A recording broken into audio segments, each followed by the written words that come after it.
Hindi pa nakakabangon. Sa hagupit ng mga nagdaang bagyo, may banta rin ng panalasa ng bagyong Nika sa Cagayan. May unang balita live si Jasmine Gabriel Galban ng GMA Regional TV. Jasmine.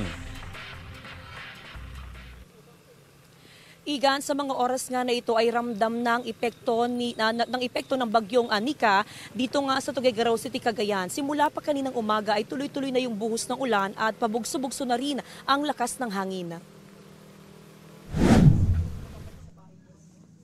3 araw pa lang na nakakabalik sa kanilang bahay si Aling Encarnacion mula sa Barangay Sentro 10 sa Tuguegarao City. Nalubog sa baha ang kanilang bahay matapos na umapaw ang ilog, bunsod ng bagyong Marce. Ngayon, naghahanda na naman siya para hindi maabot ng bahang posibleng idulot ng bagyong Nika.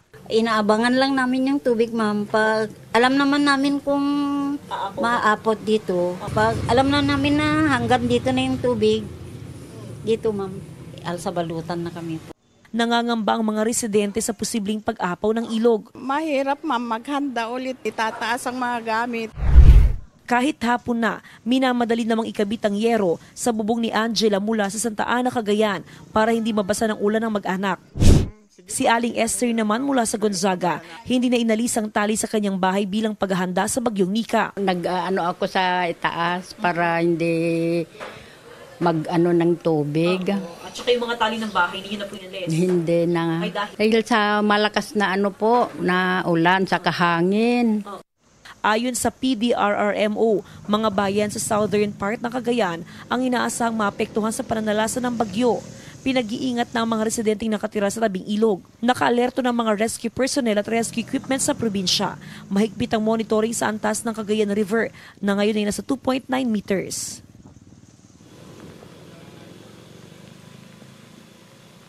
Iga, naka-alerto ng iba't ibang LGU sa southern portion ng Cagayan. Nakahanda na rin yung mga evacuation center. Sa katunayan, pinapalikas na yung mga residenteng nakatira sa paanan ng bundok. Ganon din yung mga nakatira sa tabing ilog. Iga na? Jasmine, kumusta yung monitoring naman sa mga ilog sa Cagayan? Yung kanilang water level ba tumaas? Igan, sa ngayon walang significant na pagtaas sa antas ng Cagayan River. Ganon din yung Pinakanawan River. Pero dahil sa inaasahan na malakas na buhos ng ulan, especially upstream sa may Ifugao, maging sa may Isabela, dahil nga sa bagyong Nika, ay inaasahan na simula mamayang gabi hanggang bukas ay magkakaroon na ng pagtaas sa antas ng Cagayan River. At pag nagkataon na umabot yan sa 6 meters, ay malaki na yung posibilidad ng pagbaha sa iba't ibang lugar, especially dito nga sa Tuguegarao City, Igan. Bukod sa baha, binabantayan natin landslide. Kamusta?